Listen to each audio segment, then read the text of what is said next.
Notre invité aujourd'hui, c'est István Markó. C'est un professeur de l'Université catholique de Louvain, en Belgique, et nous lui avons demandé ce qu'il pensait de la COP21 qui vient de clôturer ses travaux à la fin novembre. Qu'est-ce qui s'est passé à Paris? Pas grand-chose.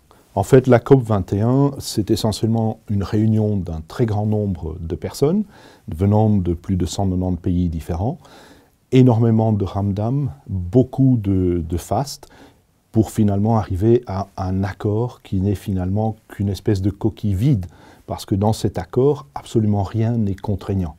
Donc tout ce qui a été signé, enfin pas encore signé, ce ne sera signé qu'en 2016, mais tout ce qui a été plus ou moins mis d'accord à la COP21 à Paris, ce sont des bons vouloirs, ce sont des bonnes intentions. Alors, ce n'est pas la première fois. Il y a eu la conférence de Copenhague, il y a eu la conférence de Durban, il y en a eu 20 avant celle de Paris, et la plupart se sont terminés sur un échec. C'était du moins ce qu'on a dit après Copenhague, après Durban. Pourquoi ces échecs? Pourquoi le monde ne parvient-il pas à s'entendre, d'abord sur une définition du changement climatique, puisqu'on ne parle plus de réchauffement, et d'autre part sur ce qu'on devrait faire, s'il faut faire quelque chose, bien sûr. Alors, la raison principale en est que chaque pays essaye de s'en sortir. On a besoin d'énergie, on a besoin de sources d'énergie diverses et variées, et les autres COP qui ont précédé la COP21 ont été toutes des échecs pour une raison très simple, c'est que les gens essayaient de fixer des objectifs, essayaient d'imposer des objectifs. La COP21, aucun objectif n'a été imposé. Chaque pays vient avec ses propres propositions en essayant de dire, voilà, moi je vais tenter de réduire la pollution entre parenthèses, des gaz à effet de serre, de autant jusque 2030, jusque 2050, etc. Donc on laisse à la bonne volonté des différents pays. Il ne faut pas oublier que Obama lui-même avait dit, s'il y a la moindre chose contraignante dans l'accord de la COP21, nous ne l'entérinerons pas. John Kerry lui-même, à la dernière minute, a fait changer un « on doit » par un « on pourrait ». Le shall est devenu should. Le shall est devenu should, ce qui a fait quand même une différence énorme, parce qu'il savait très bien que derrière, le Sénat et le Congrès n'allaient jamais entériner tout ça. Bien, alors, sur le fond, maintenant, est-ce qu'il faut réduire les émissions de gaz à effet de serre? Est-ce que c'est vraiment une priorité pour l'humanité? Alors, il faut déjà bien savoir que dans l'accord de la COP21, à aucun moment, d'après toute la lecture que j'ai faite, on ne trouve le mot dioxyde de carbone. On ne trouve pas le mot CO2. On ne trouve que gaz à effet de serre, ce qui regroupe quand même pas mal de différents autres produits. Maintenant, réduire le CO2, personnellement, je trouve que c'est une aberration. Il faut bien se rendre compte que le CO2 n'est rien d'autre que la nourriture des plantes. Or, pas mal de plantes, et de nombreux chercheurs dans le domaine l'attestent, sont en fait en déficit de CO2. Elles ont faim. Parce qu'à des périodes lointaines, il y avait beaucoup plus de CO2 dans l'atmosphère qu'aujourd'hui. Ce qu'on constate, c'est que depuis une trentaine, une quarantaine d'années, la planète Terre a davantage de CO2 dans son atmosphère et on constate une augmentation du verdissement de la planète. Il y a à peu près 20% de verdissement supplémentaire par rapport à 1979 par exemple. C'est logique, les plantes ont besoin de CO2 pour grandir, elles ont besoin de CO2 pour pousser. Plus il y en a, eh bien plus elles vont pouvoir proliférer. Et c'est ce que l'on observe en ce moment. On observe notamment une diminution de certains déserts. On observe un accroissement du verdissement en Amérique du Sud, au niveau de l'Afrique, etc. Alors, la planète a été plus chaude qu'aujourd'hui.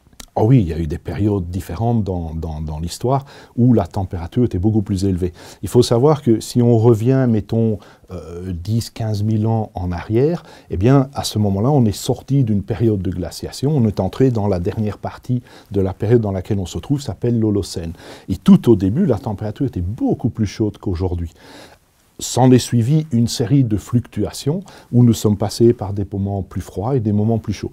Pour donner un exemple, la période la plus proche de nous qui était plus chaude est la période du Moyen-Âge, ce qu'on appelle l'optimum moyenâgeux, qui était une période beaucoup plus chaude. À cette époque-là, je rappelle que les Vikings sont allés coloniser le Groenland, ils l'ont d'ailleurs baptisé le Groenland, ce qui veut dire le pays vert, ce n'est pas pour rien.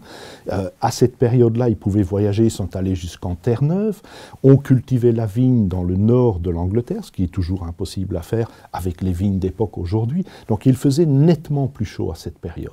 S'en est suivi une période de froid Alors, quand je dis une période de froid, entendons-nous bien, ce sont des périodes qui ont alterné. Il a fait parfois très froid, et puis beaucoup plus chaud, puis très froid et plus chaud, mais globalement une période plus froide qu'on a appelée le Moyen-Âge, le petit âge glaciaire, à la fin de cette période bénéfique de chaleur où les civilisations, mon Dieu, ont fleuri quand même à cette époque-là. Mais les Vikings ont dû quitter le Groenland parce que les glaces descendaient. C'était en l'an 800 à peu près. C'était vers la fin de 1200, vers le début de 1200-1300 qu'ils ont dû quitter. Vers l'an 1000 a démarré cette période chaude, et puis vers l'an 1300, la période s'est terminée, et nous sommes entrés dans le petit âge glaciaire qui s'est terminé vers 1850-1870 environ. C'est au XVIe, XVIIe siècle, il y a eu, je crois, un mètre de glace sur la Seine ou sur la Tamise. C'est ça, il y a eu des périodes glaciaires absolument horribles à cette période-là, où la Seine était gelée, où la Tamise était gelée, les gens marchaient carrément sur la glace, construisaient leurs boutiques à cet endroit-là, parce qu'il y avait 3-4 mètres de profondeur de glace.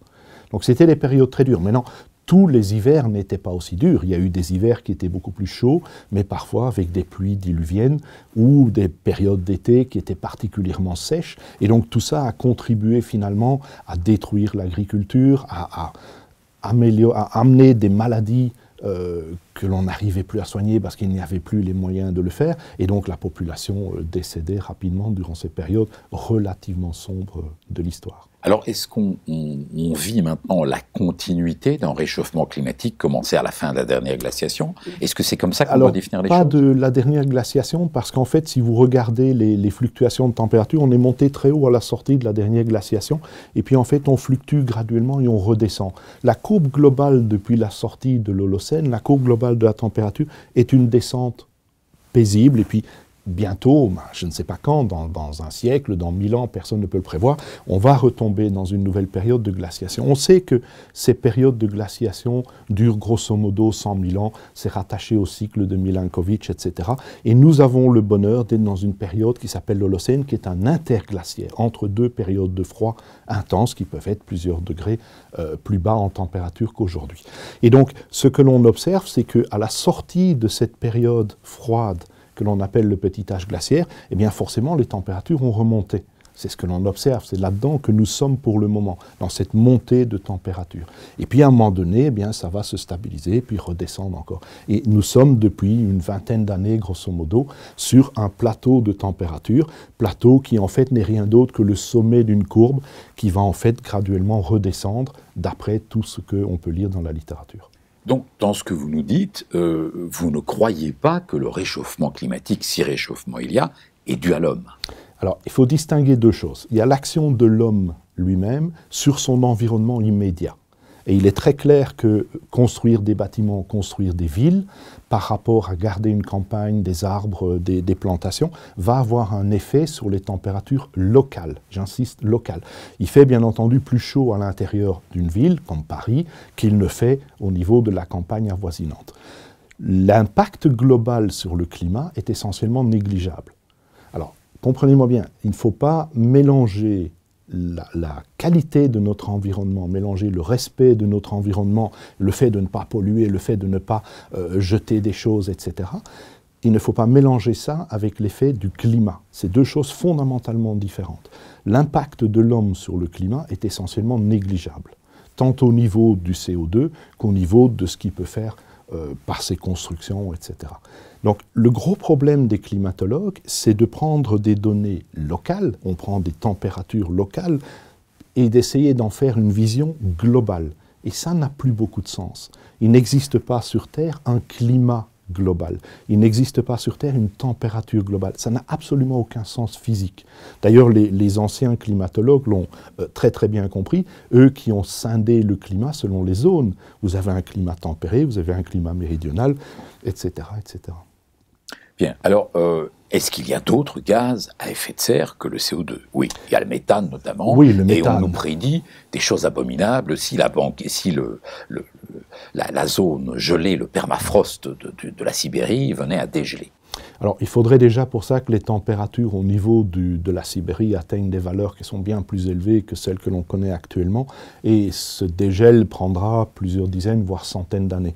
Pour vous donner une idée, tout le monde parle du dégel du Groenland. Je vais prendre cet exemple-là, puisqu'on entend énormément ce genre de discours dans la radio, la télévision, la littérature générale. Il faudrait, pour que le Groenland fonde, que non seulement la température moyenne augmente de plusieurs degrés, mais en plus que cela prenne grosso modo 35 000 ans. Alors, vous voyez qu'on est loin d'une situation catastrophique. Ce n'est pas demain matin que le Groenland va fondre et que les océans vont subitement monter de 5, 6, 7 mètres. Loin s'en faut. Au contraire, d'ailleurs, on observe aujourd'hui que la glace sur le Groenland a tendance à augmenter en quantité plutôt que de diminuer. Il faut bien savoir que la quantité qui s'empile au centre du Groenland eh bien, est compensée partiellement, uniquement, par la quantité qui fond aux extrémités des glaciers qui vont vers l'océan. Et donc, on observe de plus en plus de glace au Groenland. Pour vous donner une idée, cette année a été l'un des hivers les plus froids au Groenland pour le moment. Parce que c'est tout à fait contradictoire avec ce qu'on entend, les séquences TV qui vous montrent le Groenland se réchauffe, les populations sur la périphérie fatalement du Groenland qui disent que la banquise couvrait leur petite baie, qu'aujourd'hui il n'y en a plus, etc. Est-ce que c'est une réalité? C'est une réalité en ce sens que certaines parties se réchauffent, ce qui est logique, et tandis que d'autres parties non seulement refroidissent, mais en plus accumulent de la neige et de la glace. Et donc le tout, c'est une différence entre les deux. Et ce qu'on observe, c'est que la différence entre les deux est en faveur d'une augmentation de la quantité de glace et aussi d'une diminution constante de la température au niveau du Groenland. Bien, alors la banquise polaire arctique, est-ce qu'elle diminue? On dit qu'elle sera bientôt absente. Alors, il faut savoir qu'à la sortie du petit âge glaciaire, la température a commencé à monter. Donc si la température monte, il est logique que l'énergie qui va se dissiper va entraîner à certains endroits une diminution de certaines quantités de glace. Et ce qu'on a observé, ce sont des travaux d'un monsieur qui s'appelle Vince, qui est un très très grand climatologue. Ce qu'il a observé, c'est que depuis la sortie du petit âge glaciaire, eh bien, on a une diminution lente et graduelle des glaces de la banquise arctique. Sauf que cela fait maintenant un peu plus d'une dizaine d'années que l'on en est arrivé à une anomalie de quantité de glace qui est en fait constante. Ce qu'on observe, c'est un plateau. Il n'y a plus de fonte exceptionnelle et de diminution de la quantité de glace. Alors, qu'est-ce qui se passe? Comme partout, d'une année à une autre, vous pouvez avoir beaucoup plus de glace qui disparaît en été et parfois beaucoup moins. Cette année-ci, pour vous donner une idée, on n'a jamais vu autant de glace en Arctique que les autres années. Nous avons rejoint des valeurs qui étaient totalement dans la moyenne, voire actuellement même au-dessus de la moyenne des années 1990-2007, qui sont prises entre autres comme années de référence. Et donc, on voit que l'Arctique se reconstitue. On voit aussi qu'il y a de plus en plus de glace. Et le niveau qu'on est en train d'atteindre, cette espèce de niveau zéro que l'on atteint maintenant, est en train graduellement de remonter. Et ça correspond assez bien avec le plateau de température qu'on observe depuis une vingtaine d'années. L'effet vient toujours avec un certain décalage. D'accord. Alors, si je me rappelle bien ce qu'on m'a enseigné à l'école, c'est que les débuts d'une ère glaciaire ou la fin d'une ère glaciaire, les débuts d'une ère glaciaire sont très rapides. Que ça peut prendre 40, 100 ans peut-être pour avoir vraiment un changement de température impressionnant. Est-ce que ça pourrait arriver demain? Vous parliez de cycles, etc. Est-ce que... On ne connaît pas suffisamment les différents cycles pour pouvoir prédire que dans 10 ans ou dans 50 ans ou dans 1000 ans, on va tomber dans une ère glaciaire. Tout ce qu'on peut dire, c'est que ça va se produire.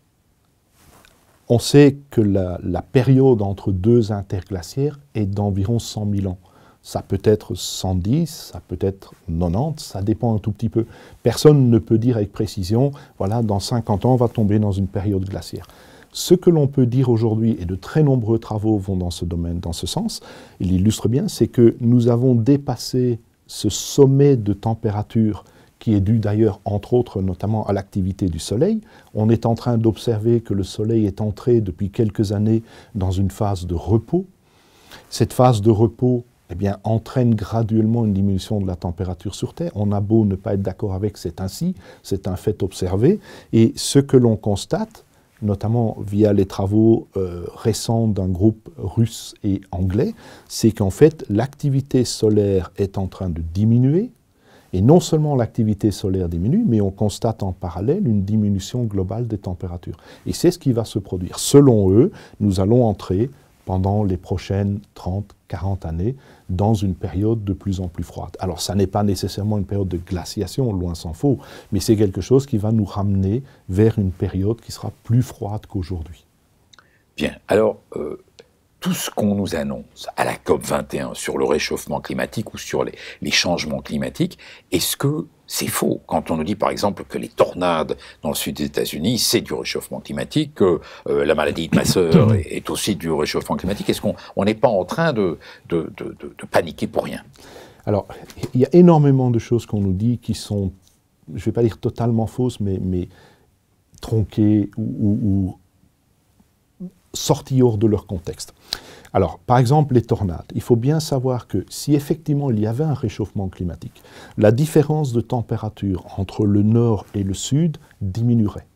Or, pour qu'il y ait davantage de tornades, il faut qu'il y ait une différence de température plus élevée entre le nord et le sud. En d'autres mots, si le nord refroidit et le sud augmente, nous aurons davantage de tornades. Tout ça est lié à l'énergie nécessaire et au système nécessaire pour créer ces tornades.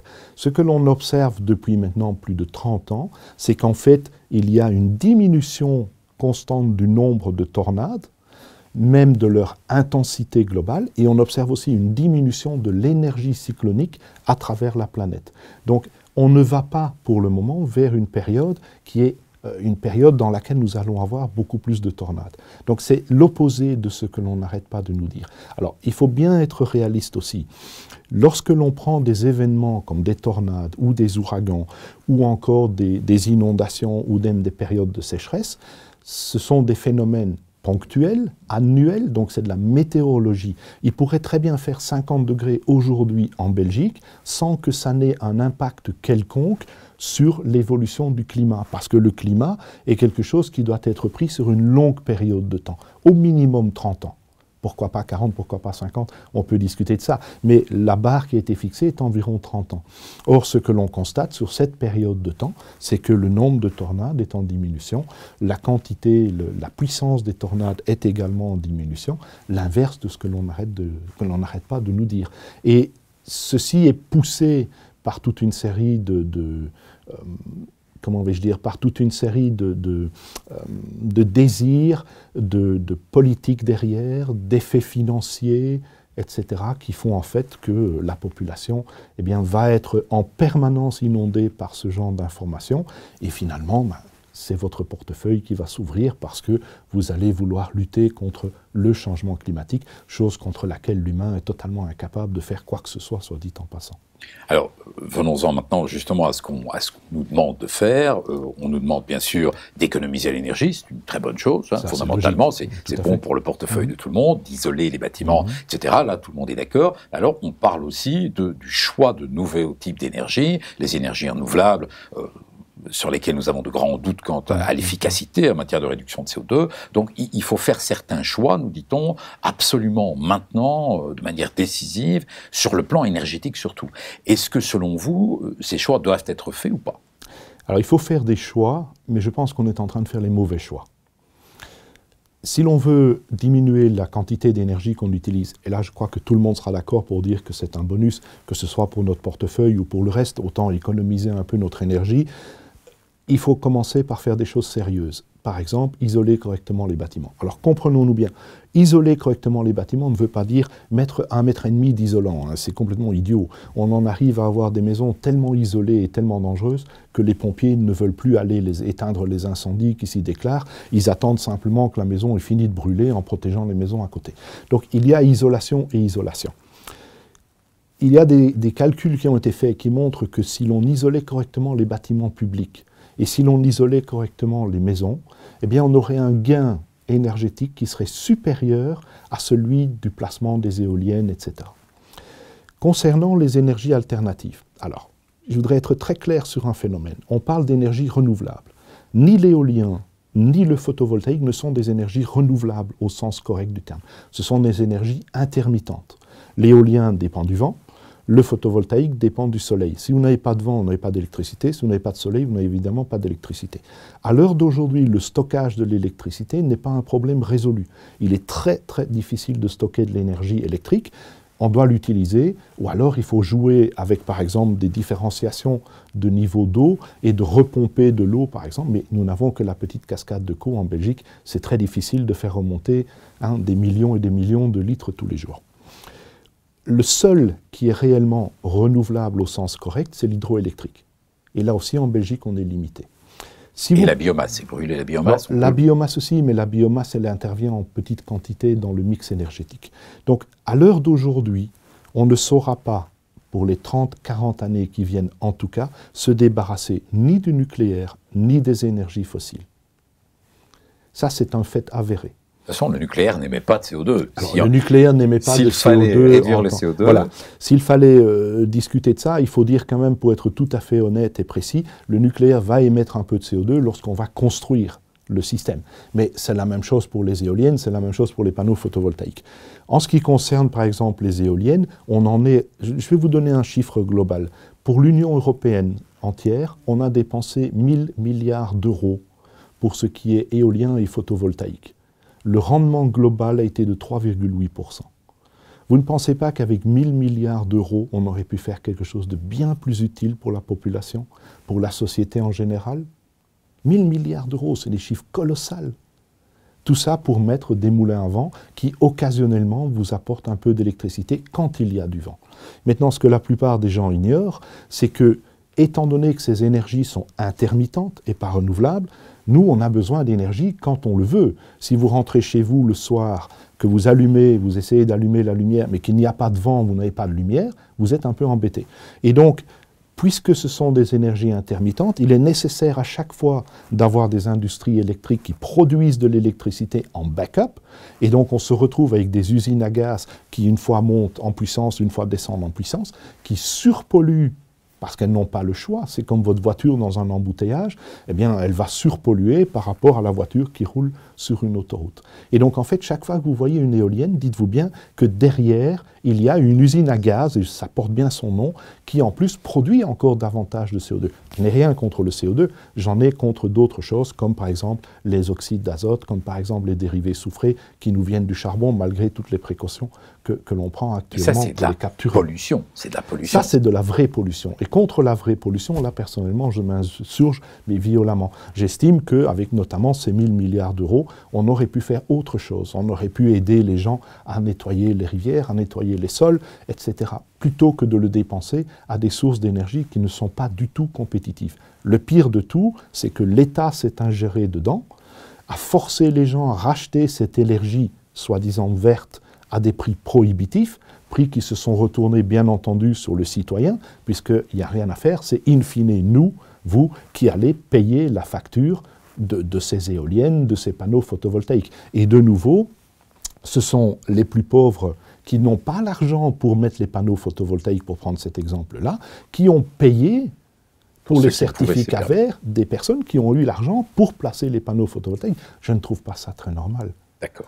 Alors, dernière question, comment voyez-vous l'avenir immédiat, les prochaines décennies? Est-ce que vous croyez qu'on va sortir de cette attitude du GIEC qui prétend que le réchauffisme est très dangereux? Alors, il faut bien savoir que ce que moi j'appelle le climatisme aujourd'hui est devenu une religion. On parle vraiment d'une religion climatique, d'ailleurs le pape lui-même s'en est rendu compte et a sauté dans le train, je vais dire, avec son Laudato Si, son encyclique. Et donc, c'est très difficile de sortir de cela d'un coup.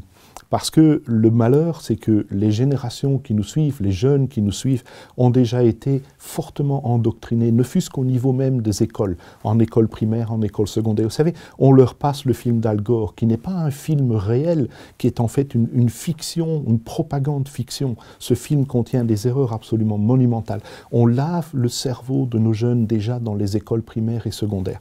Quand ils arrivent à l'université, ils ont parfois un choc parce qu'on leur dit des choses qui sont opposées. Mais c'est devenu une croyance, c'est devenu une religion. Or, sortir d'une religion prend beaucoup de temps.